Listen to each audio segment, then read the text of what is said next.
Bienvenidos a esta inmersión profunda. Hoy nos metemos de lleno en fragmentos de Irún, lo que aún no somos, una obra, la verdad, muy intrigante, de Axel Pedersen. Así es. Y vamos a seguirle la pista a Elías Guerra, un neurólogo cuya vida, da un vuelco tremendo tras un suceso que es imposible de explicar. Totalmente. Prepárense porque esto nos va a llevar a cuestionarnos cosas como la memoria, la identidad, incluso la propia realidad, ¿no? Exacto. Exploraremos esa idea de posibles sistemas de vigilancia, de control a una escala, inimaginable. Hablaremos de manipulación de recuerdos, de la conciencia humana, todo desde la perspectiva de Elías. ¿Empezamos? Venga, pues vamos directos a ese momento clave, el que lo cambia todo. Elías despierta. Está en su patio, súper desorientado, después de una tormenta eléctrica brutal. Sí, y lo primero que nota es un olor rarísimo. Sí, lo describe como a mundo quemado. Una mezcla que dice que es de madera carbonizada, ozono, electricidad y algo orgánico, casi a carne chamuscada, ¿no? Uf, sí. Y al intentar moverse, nota el cuerpo pesado, un brazo dormido, pero lo más extraño es el silencio. Eso es. Un silencio absoluto, denso, como dice él, como si alguien hubiera desconectado las frecuencias conocidas. Y luego siente algo en la nuca, ¿verdad? Exacto, un ardor. Se toca y... ahí está, una marca, una espiral pequeña, oscura, como grabada en la piel. Y la prueba definitiva de que algo gordo ha pasado llega con la cámara de seguridad. Claro, la grabación. Ahí se ve como, mientras dormía en la hamaca, un rayo vertical, súper nítido, baja y ¡pam!, lo atraviesa. Increíble. La imagen se corta un segundo y al volver, Elías se levanta como si nada. Como si el rayo, en vez de matarlo, lo hubiera, no sé, reiniciado. Activado, algo así, sí. Y como guinda, el jacarandá del patio, partido por la mitad, limpiamente, negro por dentro, como desgarrado por una fuerza invisible. Es una imagen potentísima, ¿verdad? Simboliza esa fractura. Absolutamente potente. Y claro, a partir de ahí, la vida de Elías se llena de señales, de cosas raras, resonancias que no puede ignorar. Como la palabra Irum. Eso es. Empieza a aparecer por todos lados. Primero en un sueño de infancia que recuerda de repente, con una claridad asombrosa. Y luego se pone a escribirla sin parar, ¿no? Sí, compulsivamente, casi sin control. Y lo más inquietante, la ve escrita por otra persona en el vaho de un cristal. Es como si la palabra lo persiguiera, vamos. Tela. Y junto a Irum, el zumbido. Ahí está. Un sonido constante en los oídos, pero distinto en cada uno, ¿eh?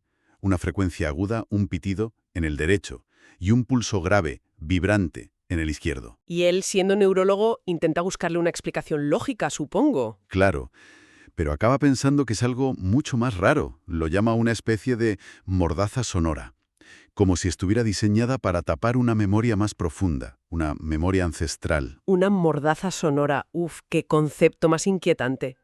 Y claro, esto lo conecta con su trabajo, ¿no? ¿Qué empieza a ver en sus pacientes? Pues empieza a ver patrones. Donde antes solo veía casos aislados, ahora ve conexiones. Está Luis Cadavid, por ejemplo, un estudiante de física brillante, Sí, que tiene un brote psicótico y empieza a hablar en un idioma rarísimo, gutural, que nadie identifica. vaya. Luego, una escritora anónima. Contacta con él diciendo que recibe mensajes telepáticos de Orión. De Orión. Sí, sí. Y esta mujer, ojo, sin conocerlo de nada, le suelta. Vos también estás despertando. Qué fuerte. Directamente. Pero la clave, lo que lo cambia todo, es cuando Elías se hace una resonancia magnética funcional en secreto, en el hospital. Se la juega, ¿no? Totalmente. Y descubre algo increíble. Unas zonas simétricas en los lóbulos temporales que se le activan de forma inusual. Y lo más gordo es que al mirar archivos, comprueba que el patrón cerebral de Cadavid es idéntico al suyo. Idéntico. ¡Ostras! Eso sí que es un descubrimiento que te vuela la cabeza. Ya no son coincidencias, es una señal biológica, vamos. Exacto. Y sospecha que el de la escritora también lo sería. No son lesiones, no es daño cerebral. Parece más bien como un circuito nuevo que se ha encendido. Claro. Y eso le da una certeza que, bueno, da miedo. No está loco. O al menos no está solo. Hay algo más. Algo que los conecta. Vale, vale. Patrones idénticos. Y esto le abre la puerta a más encuentros raros, supongo. Exacto. El caso más importante es el de Sofía Márquez, una paciente ingresada, habitación 119. Diagnóstico: esquizofrenia paranoide. Ajá. En cuanto Elías entra, ella lo mira fijamente y le dice así, directamente: reconozco tu patrón, somos iguales. Imagínate el shock. ¿Y qué más le cuenta? Pues le habla de algo aterrador. Dice que a todos nos borran la memoria al nacer, como si formatearan un disco duro. Pero siempre quedan restos, dice, el polvo de estrellas de todo lo que fuimos. ¡Madre mía! Afirma recordar trozos de vidas pasadas, sensaciones de haber sido, muy diferente. Un ser de 3 metros, un reptiliano, un draconiano, incluso un ser gris de estos de la ufología. ¿Todo eso? Sí, y menciona un proyecto Lete, como el nombre del proceso de borrado, y sugiere que sus recuerdos empezaron a salir después de ayunos largos. Proyecto Lete. Suena a mitología griega total, al río del olvido. Pero aplicado tecnológicamente. Qué curioso lo del ayuno como posible detonante. ¿Hay más pistas de este estilo? Sí, hay otra cosa breve pero inquietante. Un niño, otro paciente, le da un dibujo. ¿Un dibujo? Sí. Y en él sale Elías, se le reconoce. Pero está junto a unas figuras altísimas, raras, con cabezas negras ovaladas. Y en el dibujo destaca una letra I mayúscula, grande, clara. Otra señal más. Uf. Con todo esto, el rayo, la marca, Irum, el zumbido, los patrones cerebrales, Sofía, el dibujo. Es normal que Elías no se quede quieto. ¿Cómo empieza a investigar? Pues se lía la manta a la cabeza. Una investigación clandestina total. Necesita entender qué pasa. Empieza a recoger informes, con discreción, de pacientes con síntomas parecidos. Busca conexiones. Y encuentra algo, ¿no? Sí. Nota un detalle. Varios casos parecen haber empezado o empeorado justo después de la misma tormenta eléctrica que lo activó a él. Claro, la tormenta es clave. Y aquí entra Marta Avelino, una colega psiquiatra del hospital. Al principio, Marta, es escéptica. Incluso un poco distante. Normal, supongo. Claro. Nota que Elías actúa raro, que está ausente, que intenta usar el resonador a escondidas. Al final, descubre la resonancia secreta de Elías y lo confronta. Por usar el equipo y por recopilar informes sin permiso. O sea que lo tiene pillado. Podrías hundirlo. Podría, sí. Pero algo la frena. La mirada de Elías. O quizá la coherencia interna de su supuesta locura. Intuye que ha tropezado con algo real. Algo más grande. O sea que pasa de ser una amenaza a una aliada. ¿Cómo se forma esa alianza? Pues acaban haciendo un pacto. Silencio y colaboración. Investigarán juntos, pero en secreto total. Y aquí viene otro descubrimiento. Fuerte. Sí. ¿Qué descubren? Empiezan a rastrear los símbolos. La espiral de la nuca de Elías y la I del dibujo del niño. Y los encuentran por todas partes. Es increíble. ¿Dónde? Un graffiti reciente, sí, pero también en murales de los años 70, tallados en muros de iglesias antiguas, ocultos en manuscritos medievales, incluso en cuadros del siglo XIX. Alucinante. Una expansión del signo, como dice él. Exacto.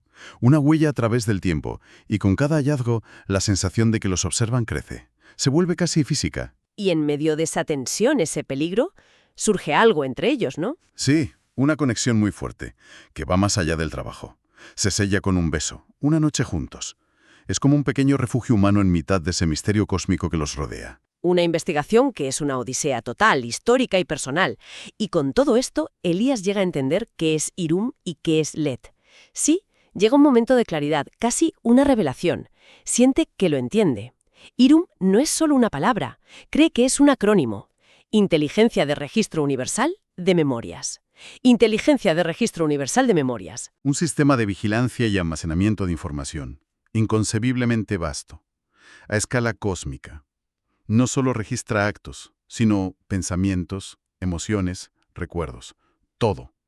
Todo lo de la humanidad, instante a instante.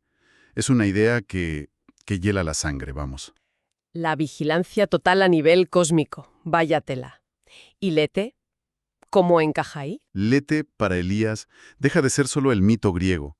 Se convierte en el protocolo tecnológico de Irum, el mecanismo de borrado, el reinicio. El borrado. Un sistema para limpiar la memoria colectiva, y quizá individual, antes de cada nuevo ciclo, de cada partida. Y Elías cree que este borrado podría aplicarse a civilizaciones enteras, a planetas. O sea que el rayo... El rayo que lo alcanzó no sería un ataque, sería un fallo técnico, una interrupción accidental del protocolo Lete durante la tormenta. Y esa interrupción creó una grieta en su, digamos, programación de olvido. Y eso le permite recordar y conectar con otros despiertos. Exacto. Otros que, por lo que sea, también tienen fallos en ese sistema de borrado. Una falla en la Matrix, vamos. Exacto.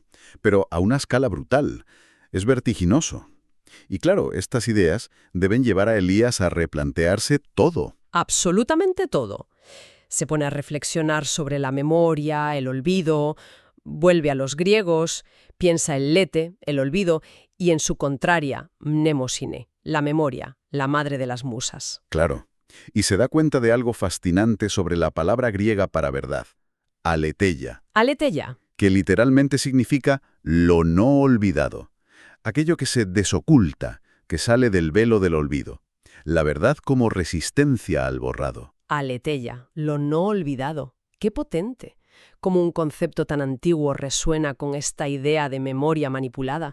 Nos hace pensar en las luchas actuales por la verdad, ¿no? Contra la desinformación, los intentos de reescribir la historia. Exactamente.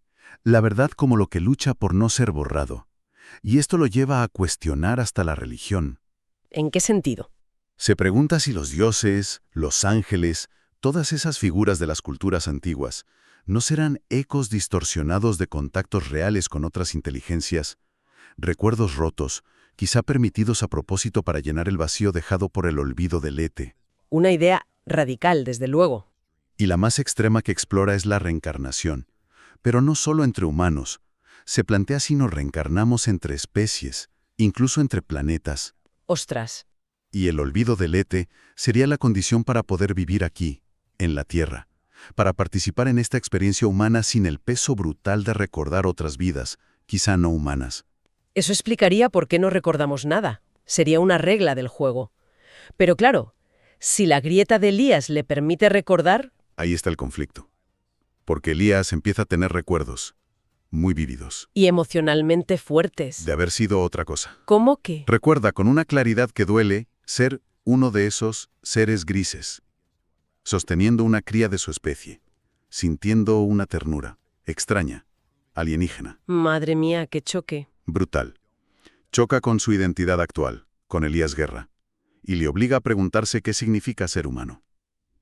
Es esa mezcla de ternura y barbarie, de empatía y crueldad, lo que nos define frente a otros seres que quizá perdieron eso. Una lucha interna terrible. Ser consciente de haber sido otro, quizá uno de los que vigilan. Y mientras él está así, ¿la cosa fuera se calma o...? ¿Qué va? Todo lo contrario. Escala. De forma dramática. Ocurre lo que él llama la segunda subida. ¿La segunda subida? Sí. Está con Marta, caminando por la ciudad, hablando de sus cosas. Y de repente las luces parpadean, las pantallas muestran los símbolos de Irún, la electricidad falla, Como la otra vez. y una luz potente los envuelve desde arriba. Y los eleva, los arrastra al cielo, otra vez en ese espacio blanco y real como una nave. ¿Y esta vez? Esta vez una voz les habla, sin cuerpo, impersonal, pero inteligente. Confirma lo de Elías, es una anomalía, un fallo en Lete por la grieta del rayo. Y les dicen algo más, ¿el qué? Que su vínculo, el de Elías y Marta, esa conexión emocional tan fuerte, está creando una resonancia inesperada, una variable que sus cálculos no preveían. O sea que el problema no es solo Elías, es la conexión entre ellos. ¿Y qué hacen las entidades? Les meten en lo que llaman la simulación última, un dilema cósmico, aterrador. Tienen que elegir el destino de la humanidad. ¿Elegir? ¿Entre qué? Reinicio total, borrar toda la historia humana. Guerras, sufrimiento, pero también arte, amor, belleza. Empezar de cero, página en blanco. Sin dolor, pero sin memoria. Uf. Continuidad, conservar la memoria colectiva, todo, tal cual, con lo bueno y lo malo, pero arriesgándose a seguir con los ciclos de dolor y autodestrucción. Vaya elección. La tentación del olvido total debe ser enorme. Inmensa. Pero Elías y Marta en ese momento límite se miran y eligen su vínculo, su humanidad compartida en ese instante. Rechazan el borrado. Rechazan el borrado. ¿Sí? Se besan. Pero no es un beso romántico normal. Es un pacto de resistencia. Una afirmación de su presente frente al olvido aséptico. ¡Qué fuerte! ¿Y cómo reaccionan las entidades? Su respuesta es fría, desconcertante, resultado no concluyente. La anomalía persiste, el juicio continúa. ¡Qué momento! Eligen sin conexión y el juicio continúa. ¿Qué significa eso? Pues que hay una deliberación entre los seres que mandan, parece, los que Elías ve como más altos, quizá los arquitectos de Irusamlet. Ajá.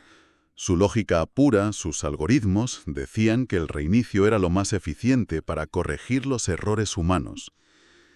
Pero hay dos cosas que no les cuadran. ¿Cuáles? Primero, el alegato de Elías durante la simulación, defendiendo la imperfección humana, llegó a llorar. Y segundo, la elección final de Elías y Marta basada en ese vínculo afectivo. Esa oscilación emocional, como parecen llamarla, es algo que ellos ya no tienen. O sea, que nuestra capacidad de sentir, nuestra imperfección, es una variable que su sistema no pilla. Es fascinante. Exacto. Empiezan a pensar si esa capacidad de sentir hasta el fondo, esa contradicción, no será una fuerza que ellos olvidaron, algo esencial que ellos ya no son. ¡Increíble! Así que el veredicto final queda en suspenso. Pero tenso. La decisión es no destrucción, aún. Aún. Permiten que la humanidad siga, pero la vigilancia de Irum se intensifica. Mucho. Y Elías, la anomalía, se convierte en un nodo central de observación, un recordatorio de que el sistema falla y de que seguimos bajo examen. Y esto tiene efectos globales, dices. Sí, como filtraciones. Hay apagones sincronizados por el mundo. Los símbolos de Irum aparecen fugazmente. Gente que habla lenguas muertas o tiene visiones colectivas. Como si por un momento todo el planeta sintiera el eco de ese juicio pendiente. Un respiro para la humanidad, pero vigilados de cerca. Y con Elías en el centro. ¿Y cómo vuelven? ¿Qué pasa después del veredicto? Elías despierta de golpe. En su cama. Lo recuerda todo. Absolutamente todo. La subida, la nave, la voz, la simulación, el dilema, el beso con Marta, el veredicto. Todo. Marta está a su lado, durmiendo. Vale, pero aquí viene el giro final. El más cruel, quizá. Cuando Marta despierta, está fresca, descansada, y no recuerda nada. No me digas. Marta también lo ha olvidado. Después de todo. Todo. Nada más allá de, quizá, un sueño raro. Se supone que Lete se aplicó a gran escala para borrar el incidente, para restaurar la normalidad. No puede ser. Sí, ve a Elías agitado, hablando de luces, naves, juicios cósmicos, y reacciona como la psiquiatra que es. Preocupada por él, con buena intención, le ofrece olanzapina, un antipsicótico. Lo trata con cuidado, como un paciente con un delirio grave. Claro, para ella nada de eso ha pasado. Nada. La investigación secreta, la conexión, la abducción, borrado. Es demoledor. La persona con la que compartió el secreto más grande ahora lo ve como un enfermo. ¿Cuál es la conclusión para Elías? La conclusión es una soledad terrible.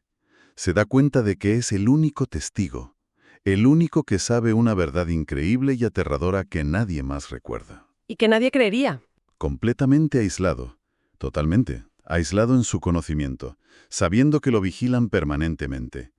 Y lo más duro, ya no pertenece del todo a esa humanidad que, irónicamente, ayudó a salvar. Temporalmente, su acto de resistencia, elegir la memoria y el vínculo, lo ha convertido en un exiliado en su propio mundo. ¡Qué final tan potente! Y desolador. El viaje de Elías es un descenso a los abismos de la realidad, de la memoria.